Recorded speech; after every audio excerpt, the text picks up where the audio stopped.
Hey everyone, this is Sergeant First Class Ross, your usual host of the Every Soldier Counts podcast. But for this episode, we're doing something a little different. I am stepping out of the host chair, and I'm letting Staff Sgt. Landon Allen host instead for a special episode dealing with SHARP at the squad level. Now, we're in the middle of Sexual Assault Awareness and Prevention Month, and so this was an idea to kind of bring everything down to the squad level and show how a young leader can educate his troops and help his troops deal with SHARP issues. So hope you can enjoy this, get something from it. But here we go. I'll let Sergeant Allen take it away. Welcome to the 19th ESC Every Soldier Counts podcast.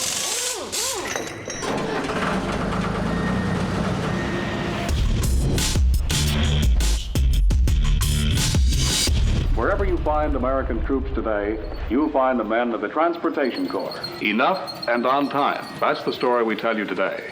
The story of the Army Quartermaster Corps. These youthful servicemen are members of the Army's Military Police Corps. One of the most important forces behind the lines, the Army Ordnance Corps.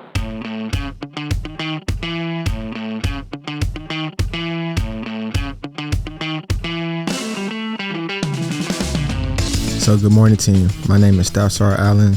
Today we'll be having just a quick brief discussion on the 19th ESC Continuum of Harm. Right. So if you want, just introduce yourselves. And we'll get started. So my name is Corporal Matthew Zom. I work in the G1 here at 19th ESC as the Strength NCO. My name is PV2 Raymond. I just recently came to G1, so I'm still new. I'm a part of Plans and Ops. My name is Specialist Hernandez. I work in EPS, work as the Actions Clerk. Okay, and I am Staff Sgt. Allen. I just recently came to 19th ESC G1, working the Plans and Ops section. So basically, we'll start off with a quick quote, right? So, there is no place in our nation's army for sexual harassment and assault, domestic violence, racism, and extremism, or other harmful behaviors that inhibit readiness. This is by Honorable Christine Wormuth, the Secretary of the Army. Right, so just looking into Team 19 Continuum of Harm, right? So, the whole purpose of this aspect, right? You have either green or you have red. There's no middle gray area, right? So you creating a healthy climate of dignity, healthy relationships, and respect where everyone can reach their maximum potential, right? Examples of healthy interactions is communication, trust, consent, and Army values, right?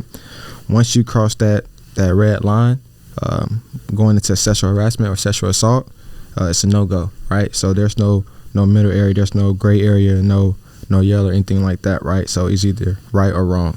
That's what you would normally see on if you weren't in 19th ESC with our normal continuum of harm, there's usually that like green, yellow, red, and you're right. So now in our command culture, it's literally goes from green straight to red. So there's none of that gray line.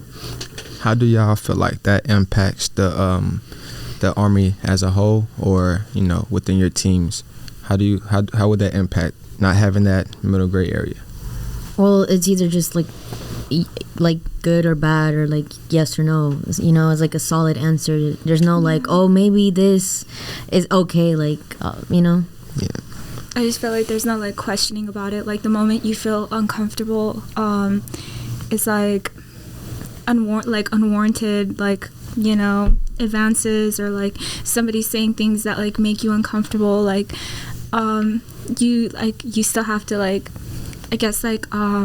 draw the line. And like I'm still learning that, because there's like situations where I've felt uncomfortable and like I don't know how to like draw the line. Okay. So one of the big things as a leader, right, looking into just the culture of the Army, right, you have to protect the trust of your team, right? So basically having that cohesion and trust within your team allows you to accomplish the mission. Everybody be able to just feel comfortable within the workplace and be able to drive on. So what are some ways of protecting the trust within your team? So I like the word you use, leaders, because when I know a lot of people, when they hear that word, they think senior NCOs, they think officers. A leader is somebody that just takes initiative. Yes. It does not have to be a senior NCO. A private first class, a specialist can be a leader, and it's taking that initiative and creating those the not permissive command climates where sharp is not allowed. A private first class, a specialist, a PV2, they can create those command climates. Yeah. Okay. I totally agree with that, right? A leader isn't just an NCO or somebody that's within a position of leadership. A leader is anybody, right? It can be from your PV, your private, right, all the way up until command sergeant major, right, or your officer, warrant. Everybody's a leader, right? Just having those aspects and characteristics and traits of a leader makes you a leader, right? Okay, so we're gonna just look into sharp, right? So what are some what is sexual assault? What is sexual harassment? What's the difference?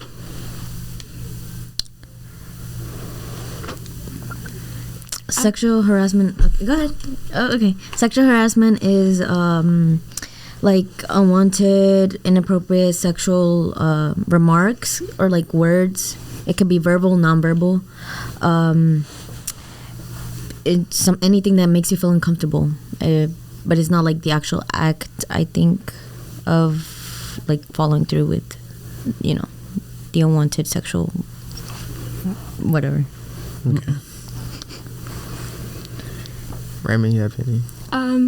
You said sexual harassment. Harassment, right? yeah. Okay, so sexual assault is like the act or like the crime that you commit, like if it's like unwarranted, like unwanted contact, like sexual contact, or like threats, or like somebody like intimidating you. I guess I don't know. Okay, so basically like some terms that this falls under. So it's like rape, aggravated sexual contact, abusive sexual contact, forcible, attempts of whatever the case may be. So that's some some ways of sexual assault, right? How do this affect a person, as a person, right? As a human, how would this affect you, mentally, physically, emotionally? You hit them all three. Yeah. Like it affects every single one of those things. Mentally, you're not there anymore after sexual harassment or sexual assault.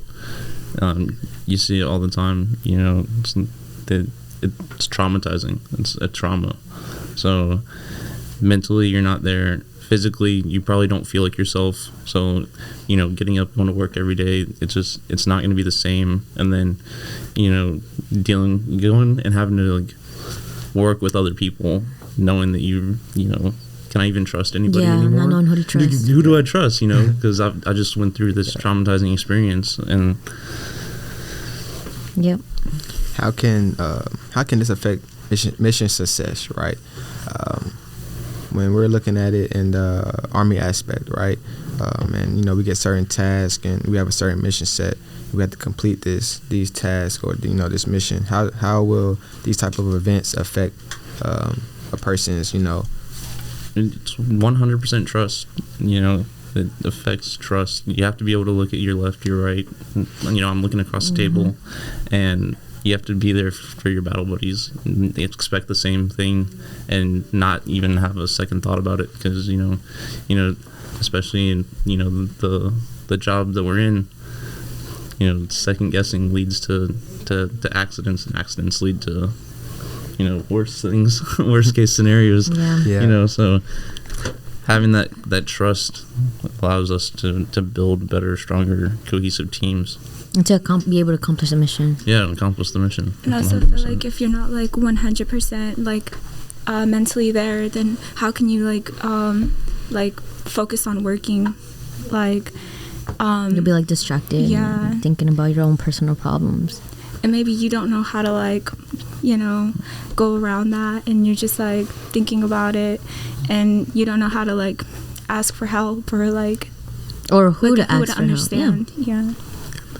So, looking to those who have prior experience of sexual harassment, right, or was by far the most important predictor of sexual assault for both women and men in the military, right? So, with workplace hostility strongly associated with sexual assault, specifically with the active component, those reporting unwanted gender-related behaviors were more likely to experience sexual assault during the same time period. So basically, for those individuals who experience sexual assault or sexual harassment, within the same environment, right, and with that hostility was to go through it again, right? Do that fall more so on the leaders within the environment, or the service member themselves, or the individual themselves? I would say definitely the leaders play a big role. You can't not involve the soldier members because we're the ones that are doing it. But I would say for when I got to Korea, 10 months ago, the first thing in 6:30 in the morning, I got the brief. Hey, dignity and respect. We don't allow it in our ranks. And if it happens, it's going to be, there will be, consequences. And it's been that way ever since I got here. So I think 19th ESC does a wonderful job of creating that command climate where we don't, sharp is... No tolerance. Yeah, zero tolerance. So... And I think our leaders are definitely the ones that, like enforce it.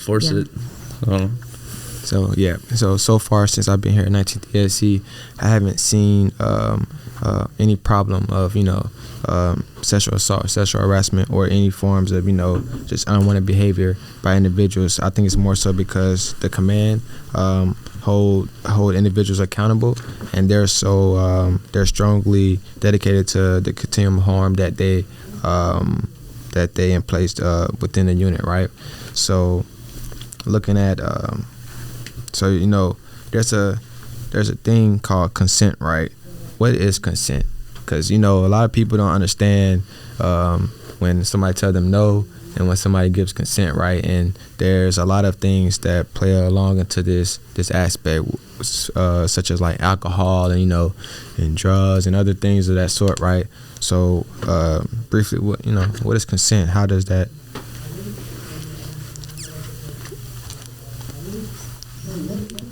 Consent's, just a definitive yes, without alcohol involved, without, any other factors that would hinder that decision. So if you were to see these events take place, right, within the unit, right, or outside of uniform or in uniform, what are some ways to report these type of situations? So you could like speak to the chaplain, your chain of command. Yeah. Anybody like your peers. Like I could talk to Raymond and tell her like this happened. I don't know what to do. Okay. So you have like your reporting options, right? So you have your anonymous. So encourage reporting and keeps it safe. Informal, right? So direct, third party, or chain of command, which would be informal way of reporting these situations, and formal, which would be filing complaints with commander, your SARS, or your EEO. Why is it important to continue training on sharp policy? Why is that? Why should that be? Why is that important in today's Army? You said to continue training? Yeah, to continue training on sharp policy, like the policy that we have in place, right? The Army has in place. Why is it important to train on these policies that they have implemented? I say there's a lot that goes into it, but to keep a cohesive team and accomplish the mission, that's what we're trying to do. We're trying to create that environment of trust where we go into our job knowing that I can trust the person to the left and right of me, and we're gonna accomplish the mission, whatever that mission is. Yeah, and to try to prevent these things to happen within your unit. So. Yeah, like a reminder. Or not everyone knows about like the sharp training and everything, but if say I just joined the Army, I don't know anything about it, so if it's like constantly being like a reminder, then like everyone can learn about it. So do you have you ever seen individuals, when the annual sharp training comes up, right, or they be like, hey, we got sharp training, or so do you ever see individuals try to dodge those trainings because they don't want to sit in a room, talk about it for hours, or you ever seen people who don't take it as serious as it needs to be taken? Well, I've seen people that are like, oh my God, we're doing this again, but like it's needed, everybody needs a reminder, because if they just like stop talking about it, like, is it not important? You know what I mean? Yeah. I would say from my last unit that I was in, we, death by PowerPoint, we're doing sharp again. It wasn't the way that 19th ESC does it. I feel like when we've done all of our sharp things, we've had senior leaders, in the theater with us, right there with junior enlisted, with NCOs.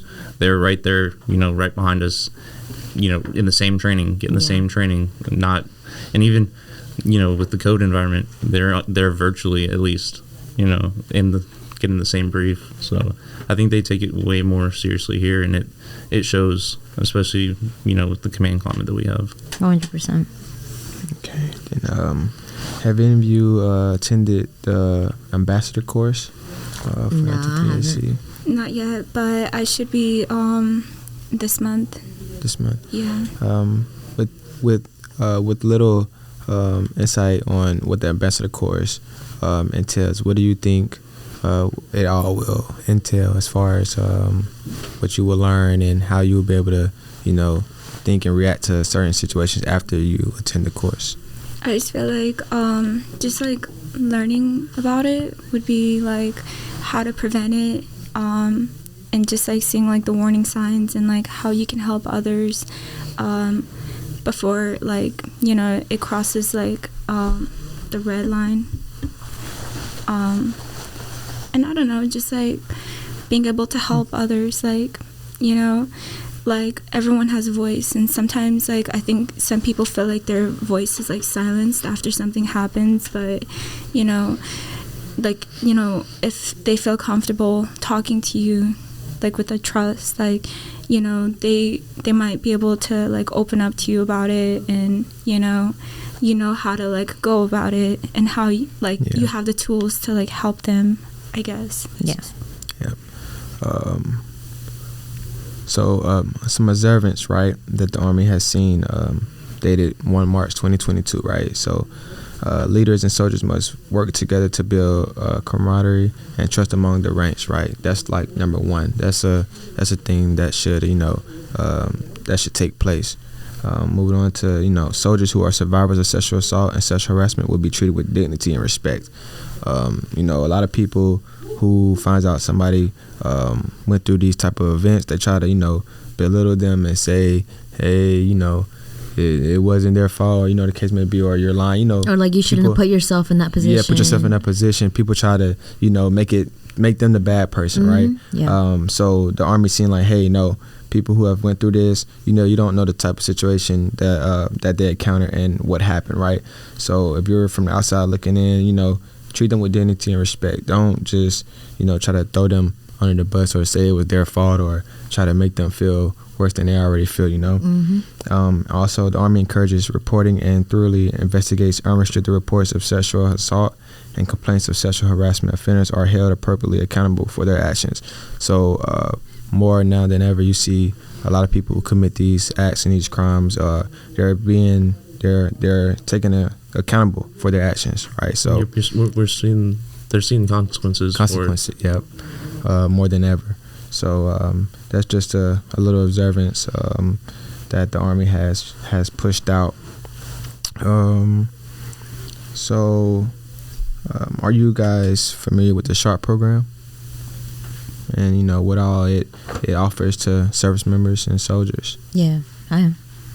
A little bit. Do you feel like that the SHARP program is a strong tool for service members to have while, you know, accomplishing day-to-day tasks and, you know, trying to grow these type of situations? Yeah, right? Yeah. Like, Yeah. Okay. it's just like a reminder, like, And they know they have somewhere to, like, you know, like a process that they can go to. You know, it's not just. you know, like your like options, like your Yeah, yeah, yeah. resources. Why they think that? So, what is an example that you all have seen, or what could be an example that you'll be able to, you know, elaborate on that you've seen as far as sexual assault, sexual harassment? No, I haven't, but like we've heard, and we know we have all these tools or these different what is it, like organizations almost, I think, that we can go to. I don't know what they're called. I forgot. Agencies, yeah. So for me, like, at least, like, if I was out, like, let's say, like, somebody, like, you know, told me, like, hey, like, is this person making you uncomfortable? And, like, you know, that right there, like, makes me feel comfortable knowing that there's somebody out there looking out for me. Or even, like, Sergeant Allen, who's my NCO, like, he's like, hey, like, if anyone ever makes you feel uncomfortable or says anything to you, like, let me know, like, and I can help you out, like, we can handle it. And that makes me feel safe, like, knowing that my leader is, like, looking out for me, like. Yeah. So, within, you know, we all live in a barracks, right? So there's a lot of, within, you know, Korea, there's a high rate of, you know, these type of acts taking place, right? So 1 year turnaround, people come, they do things that they're not supposed to do, and they leave, right? So living in a barracks, what is, have you ever seen any type of, you know, events take place in a barracks, or within 19th ESC, how do you feel living in the barracks and in response to sexual assault and sexual harassment?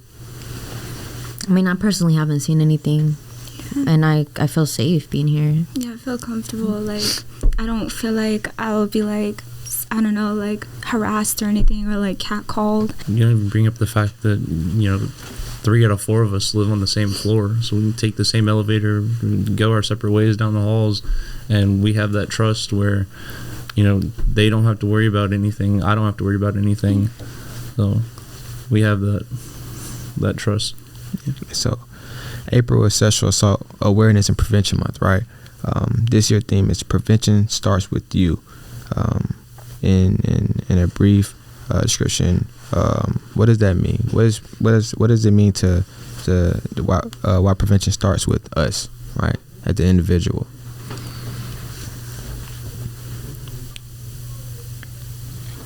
I just feel like, no, like, the moment you feel like you're getting, like, unwanted, or, like, you're just, like, the moment you feel uncomfortable, like, you know, being, like, educated, so, like, learning about it, like, the moment you feel uncomfortable, like, you say something. Yeah. So it just stops right Speak there. up. Yeah. Mm-hmm. Okay, so basically, you know, just having trust within, that trust word again, you know. Trust is a huge thing. So basically, going back to that, right, just trusting each other, and within your team and your leaders and people that you're around. Each other too. Yeah, having respect. So just a quick, you know, summary. So the Army reinforces the role and responsibility of every member of the Army team to prevent sexual assault, sexual harassment, and associated retaliation. If these offenses occur, leaders will ensure victims are afforded professional, compassionate, and comprehensive care. When it comes to harmful behaviors such as sexual harassment, sexual assault, and associated retaliation, the only person responsible for committing the act is the perpetrator, right? So, but all members of the team are responsible for each other's safety and well-being. So with that being said, do anyone have any questions or anything you would like to, you know, bring up at this time? So just be diligent. be that future leader that, it doesn't just have to be here in Korea, just wherever you go in your Army career. Be that leader that, sets the standard. Yeah, and stand up for each other. Zero tolerance. Speak up. And, like, if you have the opportunity to, like, learn more about it, like, with, like, the ambassador course or, like, just, like, the training, it doesn't hurt to, like, learn more about it so, you can help other people. Like, maybe it might not affect you, but you can help someone else. Like, if a situation happens, like, you know how to handle it. You're not just like, I don't really know what to do. I can't, really help you. Yeah. So that's some great points, right? So I'm gonna leave it with this, right? So a huge thing that I basically I like to validate is protect the trust, right? So professionalism, integrity, reputation, partnership, and no corrosion. Corrosion. When I say no corrosion, I mean the sharp, right? The sexual assault and sexual harassment, right? So if you do all those aspects, right, be professional, have integrity within a team. Your reputation means a lot, right? So the way you carry yourself. When I say partnership, I mean camaraderie, right? So teamwork, and just prevent these from happening. Like that'll protect the trust within the team and the Army. And 19th ESC is doing a great job of doing that, right? So thank you all for participating in this, and I hope you all learned a few things from this conversation and this discussion. And I hope you all that are listening can take a bit of this information and push it out to your team and your units, and basically drive on. Thank you. Team 19. Team 19.